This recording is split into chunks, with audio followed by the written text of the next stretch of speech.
கல்யாண வயசுல நீங்க இருக்கீங்க அப்படின்னு சொன்னா, திருமணத்துக்கான யோகம் கூடி வருகிறது. இத நம்ம சொல்லும்போது, இதோடு சேர்ந்து உங்களுடைய தசாபுக்தியும் ஒத்துழைத்ததுன்னு சொன்னா, அது முழுமையா உங்களுக்கு கிடைச்சிரும். நீங்க பிறந்தபோது, உங்களுடைய லக்னத்தில இருந்து, உங்க ஜாதகப்படி இப்ப நடக்கக்கூடிய தசாபுக்தியில சுக்கிரன் தொடர்பு இருக்கு.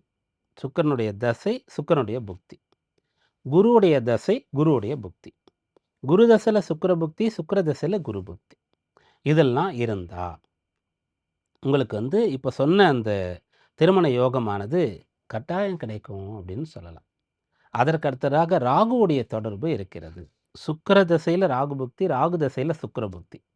அப்படி இருக்குன்னு சொன்னாலும் உங்களுக்கு இதற்கான அம்சம் இருக்கிறது.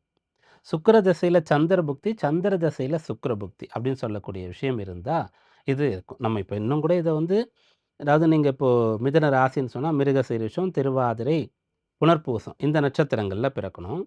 அப்ப மிருகசீரிஷம்னு சொன்னா செவ்வாய் திசையில பிறப்பீங்க.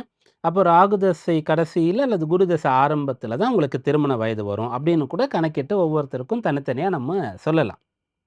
இதுல செவ்வாய் திசையில பிறந்து ராகு தசை பூர்த்தியாகி குரு தசை வருது. அப்போ குரு தசையில சுக்கிர புக்தி. அதுக்கு முன்னாடி ராகு தசை கடைசியில, அப்போ ராகு தசையில சுக்கிர புக்தி.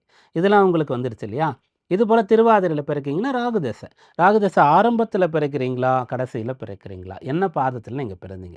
ராகு தசைக்கு அப்புறம் குரு தசை. குரு தசைக்கு அப்புறம் சனி தசை. அப்ப சனி தசை நடக்கிறதுன்னு சொன்னா, சனி தசையில சுக்கிர புக்தி, சனி தசையில புதன் புக்தி.